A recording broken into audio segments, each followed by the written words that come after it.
We go to school 2,340 days before we get to walk across that stage and get a diploma. That takes like 30 seconds.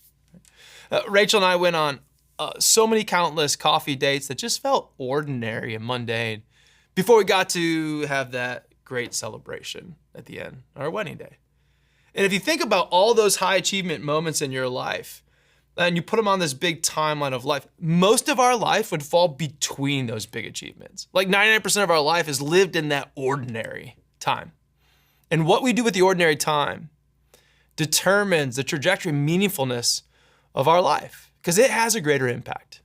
Here's what Paul challenges us to do. In 1 Thessalonians 5:18, he says, "Give thanks in all circumstances, for this is God's will for those of you who belong to Christ Jesus."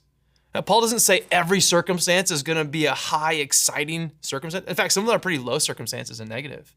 But the majority of those circumstances in our life, pretty mundane.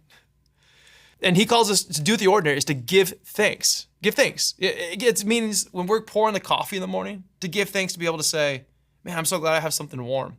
I'm so glad I have this quiet moment before the day fires up to recenter my life. When we're walking the dog and being able to stop and look around at the change of the season and creation and saying, isn't this incredible? All these little things that might even give whispers that God's present with me if I'm paying attention.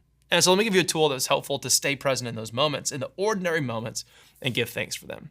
It's just 5 senses. Like, check in with your 5 senses. What do I smell? What do I hear? What do I see? What do I taste? And what do I feel that helps me be present to what's going on right here? Not thinking about what's next and scheduling or organizing my future, but just staying present in that moment. And I think that's the key to give the ordinary incredible meaning by giving thanks. So today, when you're doing the ordinary, look around and recognize where God may be showing up to meet with you if you take note.